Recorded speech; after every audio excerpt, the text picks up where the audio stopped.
Hello again. So welcome back to this course FEM4CFD. So this is the third lesson.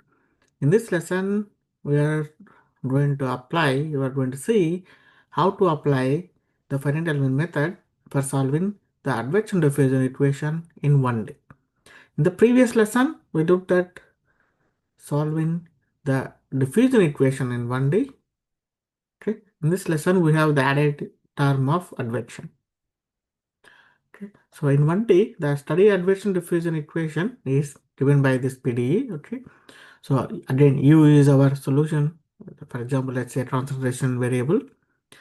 And the PDE is A dou U by dou X minus mu dou square U by dou square is equal to F. Again, our domain is from HL to HR. Okay. We are in 1D domain. Okay. And with like the boundary conditions can be homogeneous or non-homogeneous. Okay. So the way we apply the non-homogeneous boundary conditions is going to be exactly same as what we did in the case of the diffusion equation. Okay, it's not going to change.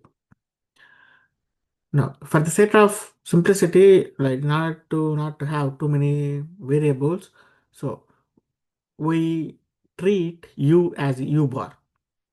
Okay, so strictly speaking, this is not correct, but to simplify the presentation, so we usually assume that u is u bar, and we also take care of the non-homogeneous boundary conditions in the standard fashion. Okay, and here A is the advective velocity, and mu is the diffusion coefficient, and F is the source point. Okay, right. Now, what is the first step in applying the finite element method? We derive the weak form. Okay, so we start with the residual. We start with the PDE. Okay, so this is our PDE in 1D, and then we use the weighted residual statement, which is W multiplied by R. Okay, W is the weight function, R is the residual of the PDE integrated over the whole domain and set equal to 0. Okay, so our residual is the left hand side minus the right hand side of the PDE. Okay, so the procedure is exactly the same, except that we have one additional term here, which is the advective term. Okay, so first we split the integral and apply the integral to each and every term, and we take the f term to the right hand side because we know f. Okay, so once we split the integral, we did the three terms. Okay, because we have three terms here, we take the term corresponding to f to the right hand side, and on the left hand side we have one integral for the advective term and the second integral for the diffusion term. Okay. In the case of diffusion term, we transferred one derivative from u to w. Okay, we are going to do exactly that for the diffusion term here. But for the advection term, we leave it as it is. We are not going to transfer the derivative. There are some methods like in FEM itself, so where we do transfer the derivatives. Okay, but we don't need to, at least for this, for understanding the basics of finite element method for CFD. Okay, so we leave the advection term as it is, and we apply the product rule and divergence theorem and so on and so on. Okay, and then apply the boundary conditions and all. Okay, so after using integration by parts and applying the divergence theorem, okay, we get this. Okay, this is our final bit form. So as I said, we're not going to transfer the derivative in the advection term, so it's going to be the same. We apply the integration by parts and then use the divergence theorem for the diffusion term, exactly like what we did in the case of the pure diffusion equation. Okay, so that is why this sign changes, okay, from minus to plus, and we have transferred one derivative from u to w. So we have dou w by dou x and dou u by dou x. Here mu is the diffusion coefficient. Okay, so this is our final weak form. Okay, we have added one extra term for the advection, and that term is what we have here. Otherwise, this is the diffusion equation. Okay, this is the weight form for the diffusion equation. Okay, we assume only Dirichlet boundary conditions. So we will have some additional terms when we have Neumann boundary conditions, but that's not important for this lesson. Okay, right. Okay, so this is our weight form. So once we have the weight form, we discretize it. Okay, so that okay. So we start with the weight form. We approximate the solution and approximate the test function by our weight function W. Okay, and then we calculate their derivatives and then plug them into the weight form to get the disguised equation. Okay, again, okay, so by taking W as arbitrary function, the this equation should satisfy, and this is in the form of Ku equal to F. The term inside the brackets on the left hand side is the stiffness matrix. Now, for just as a comparison, like when we compare with the diffusion equation, okay, so this is the stiffness contribution to the from the diffusion equation, and this is the stiffness contribution from the advection term. Okay,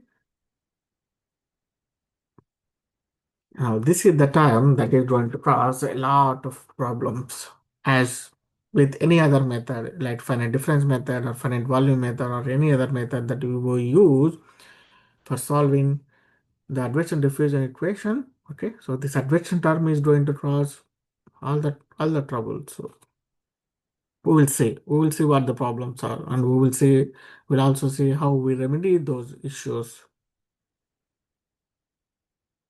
Okay, okay, okay, so please ignore this. Okay, so in the disguised form, okay, so and then once we have the disguised form, okay, we split the domain into a number of elements, and then for each element we can calculate the element stiffness matrix and the element force vector. Okay, so for simplicity, we stick to the two-noded element. Okay, so again, we can derive the basis functions and then calculate the derivatives. And using the basis function derivatives, we can calculate the element stiffness matrix. Now, for the purpose of analysis and for understanding the latter part of the lesson, I have split this element stiffness matrix into two parts. One is the diffusion part, which we already know, which we have seen in the previous lesson. Okay, so mu by He 1 minus 1 minus 1. And then the second term is the advection part. Okay, so we have subscript D for diffusion, A for advection. Okay, the advection part is the first integral. Okay, after substituting n1 n2 and dn1 by dx, dn1 by dn2 by dx, and then evaluating the integral, we get this closed form expression for the stiffness matrix corresponding to the advection part. We call this stiffness matrix because of the historical baggage. Okay, but this is it doesn't change anything. Okay, so this is the matrix corresponding to the advection part, and here, as you can notice, this matrix is not symmetric, whereas the diffusion contribution, the element stiffness matrix from the diffusion part is symmetric, while the advection part is not. And it also doesn't depend on the mesh size. Okay, there is no HE term, if you notice, only depends only on the advective velocity, A. Okay, so because of this unsymmetric nature of the advection matrix, we are going to have a lot of problems. Okay, and similarly we can derive the element force vector. So and this is going to be exactly the same, and this is the expression we had seen earlier in the case of diffusion problem, and this is valid. Again, just remember that this expression is valid only for constant F. Okay, so starting with the PDE by applying the weighted residual statement, by applying the boundary conditions and all, we have derived the weight form, and after discretization, this is our discretized form. Okay, and then we split the domain into a number of elements, and for each element, okay, after taking the basic, like after deciding the number of nodes per each element, okay, which is 2 in this case, we can derive the basis functions and then calculate the element stiffness matrices. Okay, in this case, the element stiffness matrices can be evaluated using closed form expressions. So we don't need to use the numerical quadratures, the numerical integration methods. Okay, we will do that later, but for this lesson, we will use closed form expressions because it makes it easier to understand a lot of concepts. Okay, so this is the diffusion matrix. This is the element stiffness matrix corresponding to the diffusion part. This is for the advection part, and this is the force vector. Okay, now we are going to implement it, implement this in MATLAB using an example. Okay, so we take this example. Again, we are in 1D, right? Okay, so our domain is of unit size. On the left and right hand side, we have zero boundary conditions, and the source term is non-zero if equal to 1. Okay, same as before, except that the domain size has changed. Okay, and for the advection diffusion equation, for this setup, this is the exact solution. Okay, and we define a non-dimensional parameter, Petlet number, Pe. Okay, so Petlet number is defined by this. Okay, La divided by mu. Okay, so once we assume that the length of the domain is 1 and the advective velocity is 1, we just have 1 by mu. Okay, so Petlet number is L by mu. Now, from this analytical solution, by increasing the Petlet number, we can calculate the viscosity, sorry, not viscosity, the diffusion coefficient mu, and from this we can calculate the solution. Okay, as we can see here, so I have the solution for 4 different values of Petlet number, so that means 4 different values of the diffusion coefficient mu. Okay, so as see here, advection velocity A equal to 1, it remains the same throughout. So as we decrease the diffusion coefficient, or as we increase the Petlet number, we see a boundary layer being developed at the right end. Okay, so there is a boundary layer being developed at the right end. Okay, a boundary layer develops as the Petlet number increases. So this problem we are going to use for comparing the FEM code that we are going to implement in Octave. Okay, so instead of writing the code from scratch, so what I'm going to do, so I'm going to save this.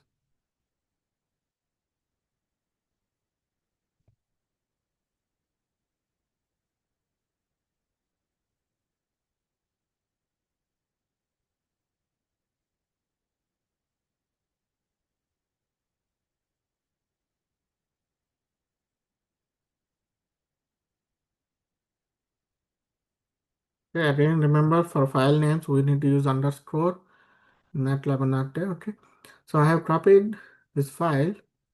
Okay, this is the file that we have developed for the diffusion equation in the previous lesson. So I'm using the same. Okay, first let's go back to 5 elements. Okay, and here our domain starts from, I'm going to change this file according to our new problem. Our domain is from 0 to 1. Our mu is 1, f is 1, and our advective velocity a is also 1. Okay. The other parts, they don't change here. Okay. So nodal coordinates we evaluate automatically based on epsilon xr and he, and we still have 1 degrees of freedom per node, and we do fits the left and rightmost nodes. So divide fits remains the same, and all the other arrays are the same. We are calculating the global stiffness matrix and force vector, initializing it to 0 in solution. Okay, we don't have any the solution specified as non-zero, so we remove them. We keep the array. So just like for future, in case we need to add any non-zero values, okay, it doesn't have to, okay, so this loop, it's not going to change anything because we all have zeros, we loop over, we multiply by 0 and we add 0, so nothing changes. Okay, but what we need to change is inside this for loop over the number of elements. So this is the stiffness matrix that we use for the diffusion term. Okay, so I'm going to simply change this to KD. Okay, so this is the diffusion part. And then we create advection part. KA. KA is A by 2 minus 1, 1 minus 1, 1. Okay, so the total element stiffness is Ka plus Kd. Okay, and our Fe, the element force vector, it doesn't change. Okay, now after this, we apply the boundary conditions here, they are 0, so nothing changes, and then we solve for the unknown degrees of freedom, then we plot. Okay, for plotting, we have a different function now. Okay, 1 by A.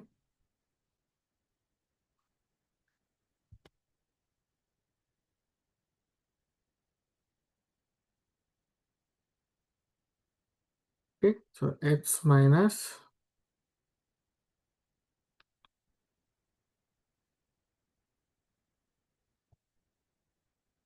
we need two terms, 1 minus exponential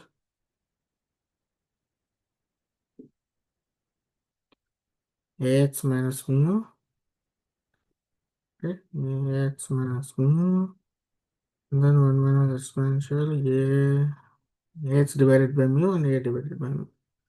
Okay, so I have saved the file from the previous lesson and made the modifications that are necessary by updating the domain, okay, limits and adding this extra parameter a, the advection velocity. Okay, and then I've added this new like stiffness matrix corresponding to the advection part, and then now the element stiffness matrix is the sum of advection part and diffusion part. Let's see, let's run this and see if it works. Okay, so it seems to work. Okay, and the boundaries, the solution is 0, and this is the black line is the Z solution, and the blue stars are the FEM solution. Okay, let's change the number of elements to, let's say, 40. Okay, it was fine. I'm going to just comment this.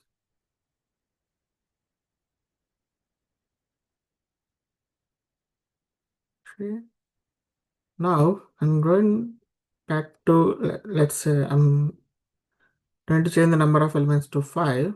Okay, so again, it should work. It works, so not an issue. But so let us increase the petlet number. Okay, so in here, what is the petlet number? L. Okay, so L is XR minus XL, or we can calculate L separately from here. So L equal to XR minus XL. So petlet number is L A divided by mu. Okay, so for this problem, petlet number is 1. Now, if I reduce the mu, we are increasing the petlet number. Okay, so now the petlet number is 10. Now the solution, of course, doesn't match. Okay, so what happens if we change the number of elements? Okay, the solution still doesn't match, but it has improved. It should, as it should when we refine the mesh. Now let me increase the petlet number. That is, we are reducing the diffusion coefficient by a factor of 10.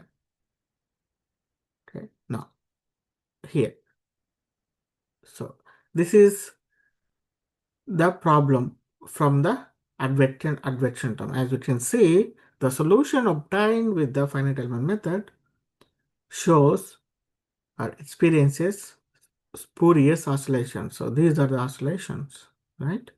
And if we increase the petlett number further, let's say 0.001, okay, now it's like the oscillations are quite significant. Okay, let's go back to 0.01.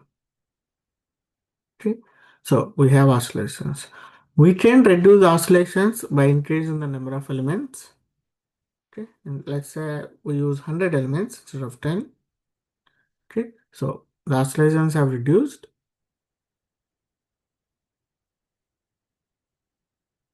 Okay, the solution is still not accurate because like the mesh is not sufficient enough, so we need to refine the mesh further.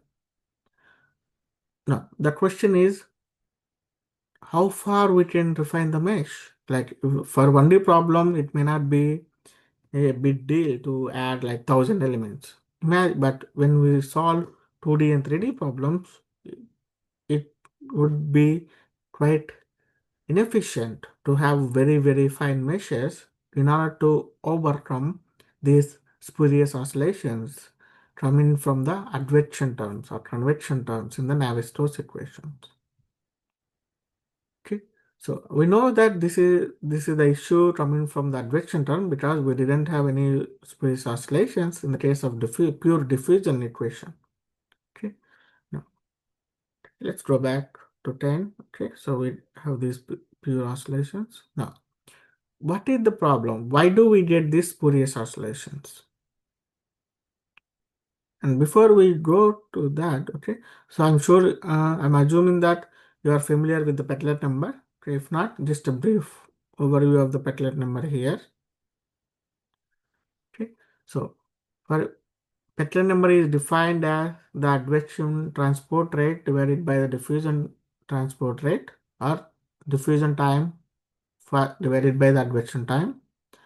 So we have this formula. L is the characteristic length, A is the advection speed or advection velocity, and mu is the diffusion coefficient. So as we can see, so for a fixed domain L, if A is very small and mu, okay, so very small compared to mu, petlett number is very small, so diffusion dominates. That is, the particles spread throughout the domain. And when the petlett number is moderate, that is when advection and diffusion like are competing with each other, the particles do spread while being transported in the flow. Okay, as we can see here, the particles do move in the domain while they also spread across the domain. This is for moderate petlett numbers.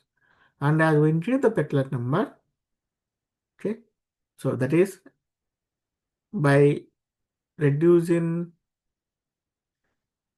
as we increase the petlett number, either by reducing the diffusion coefficient or by increasing the additive velocity. So what happens is, so the particles get only transported, the diffusion effect will be minimal.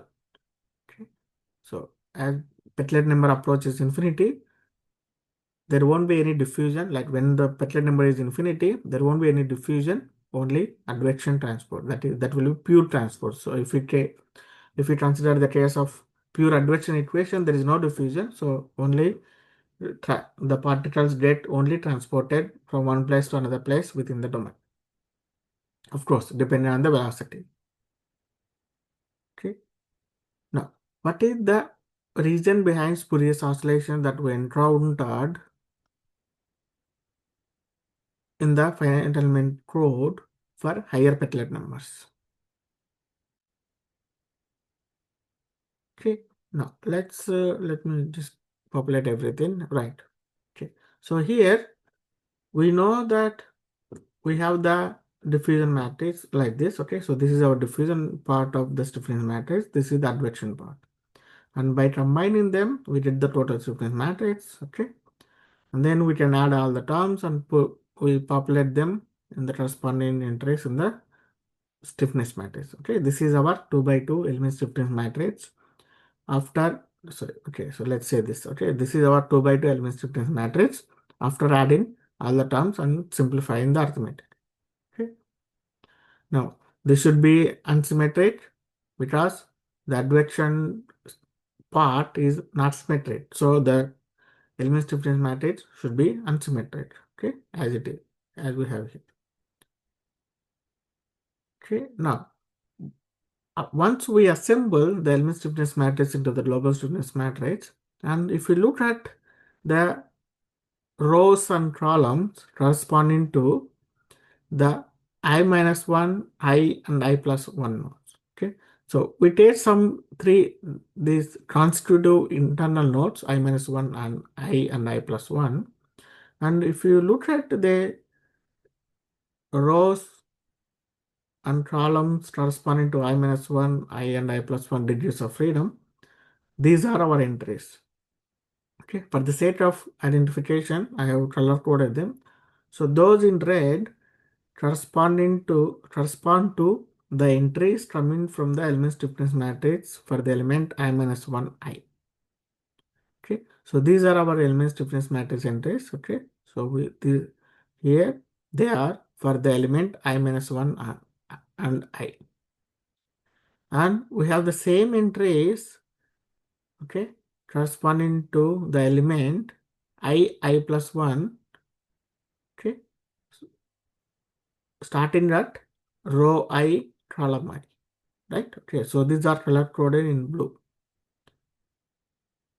Okay, and this value comes from the element I minus 2, I minus 1, and this value in the global stiffness matrix comes from the element I plus 1, I plus 2.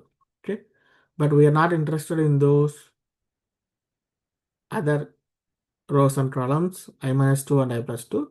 Okay, so for understanding why we get spurious oscillation, these three rows are sufficient enough. Three rows and three columns are sufficient. Okay, now, okay, so this is after the assembly. Now if we simplify, we see, okay, so here we have plus AHE and minus AHE, so we can cancel them. 4 mu by 2 HE, 2 mu by HE, and this doesn't change, it remains as it is. And so are all the off diagonal elements. Okay, the off diagonal elements don't change. So in the diagonal element, so we have the same value, okay, as it like for the same, okay, 2 mu by h.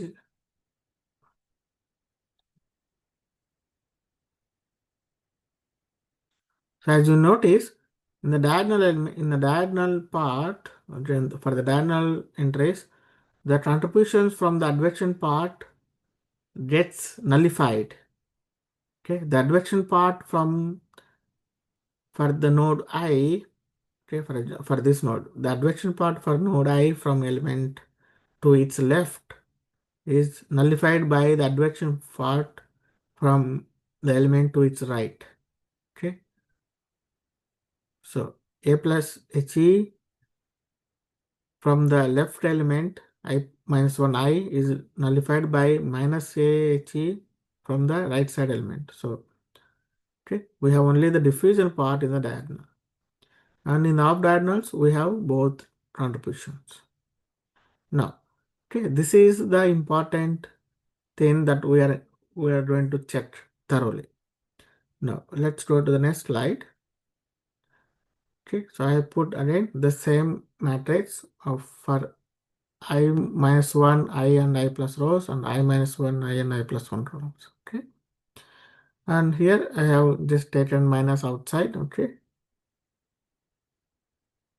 so this is the lower like of half diagonal, this is the upper half diagonal, and this is the main diagonal. Now, if we observe this carefully, okay, so and in order for the solution that we get from this matrix to be free from spurious oscillations, the stiffness matrix should be an M matrix.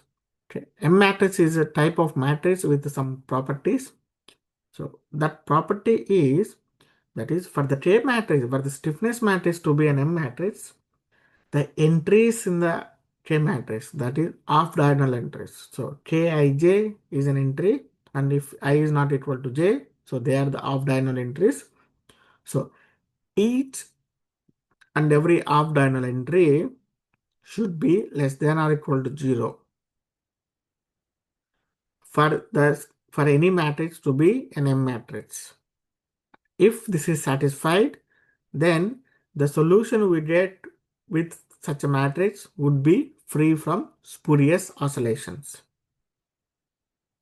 Okay, so as we have seen in the code with for different parameter for different Petlet numbers, it seems to be happening that some of the non-diagonals are going to be greater than 0. They are going to be positive. That is why we get the spurious oscillations.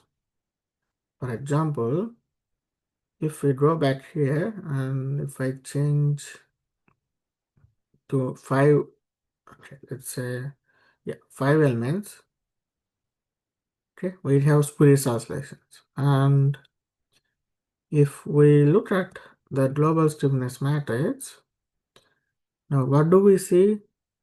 Okay, for example, for the internal nodes,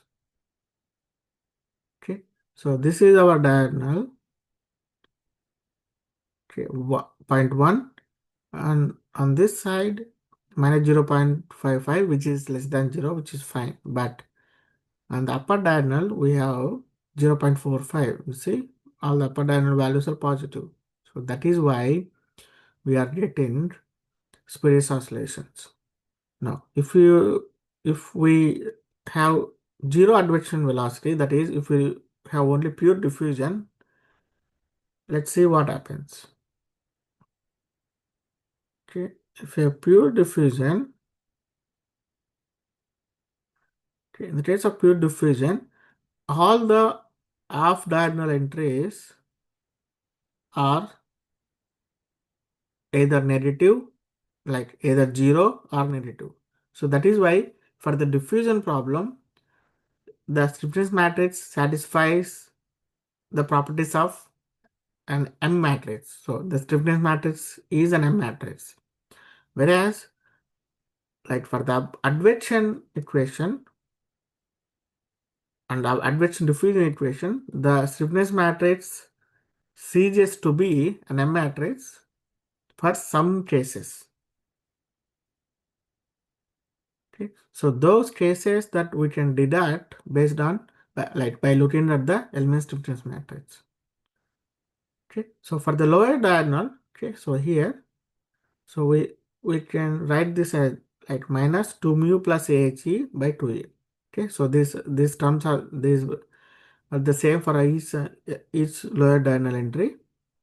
And for a positive advection velocity, that is the flow going from left to right, this value in the denominator is always negative because we have minus, mu is positive, like diffusion coefficient, h is positive, the element length is positive, and for positive A, the whole term inside the brackets is positive, and when we multiply it with the minus, we have negative. So it satisfies the requirements for M matrix.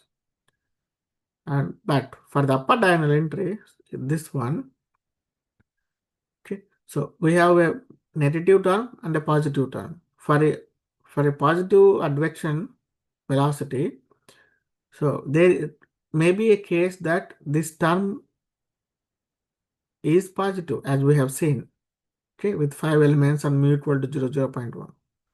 So for this to be netted less than or equal to 0, this condition should be satisfied.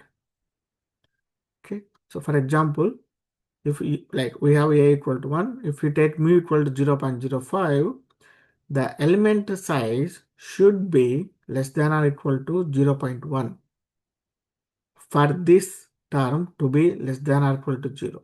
That is, For the stiffness matrix to be an M matrix, this condition should be satisfied for the mesh size. That, for example, if mu equal to 0.05, the element length should be 0.1. Okay, let's see. So mu equal to 0.05 and element length 0.1 means there should be at least 10 elements. But let's start with 5 elements. Okay, we have spurious oscillations and 8 elements. Okay, so the oscillations have reduced, but we still have oscillations. And we can transform this by looking at the global stiffness matrix. See, on the upper diagonal, off diagonal, we still have a positive value of 0.1. Okay, so this is not an M matrix. Now if I change to 10, what happens? Okay, so this may or may not be spurious oscillations. Let's see the stiffness matrix. Now the upper diagonal, okay, of diagonal had 0. Okay, it does satisfy the requirements of the matrix. Okay, so it is not a spurious oscillation, but the solution is not correct. If we change it, the number of elements to 11, okay, so now there are no spurious oscillations anymore. Okay, and if you look at the element stiffness matrix on the upper of diagonal, we have a negative value. So this is an M matrix. Okay, so you can change the number of elements and then the solution improves as it should. Okay, so this is the reason behind spurious oscillations, and we can understand it using the properties of the matrix, and we can also devise like we can also understand what are the limitations in terms of the mesh size. For example, if you have a petalite number, very high petalite number, or that means very low viscosity. If viscosity is 10 power minus 4, then we need very, very, very small mesh. Of course, we can do adaptive refinement, but again, that poses additional constraints, and we need to spend a lot of computational resources. Okay. Now, before I go on discussing the stabilization method, so this is a question for you. What happens to the conditions when the flow is from right to left? That is, the advection velocity is less than 0. Think about it. Okay. So we have the terms don't change. What happens to the condition? Okay. In the next part, I'm going to show you how to overcome these spurious oscillations using stabilizations.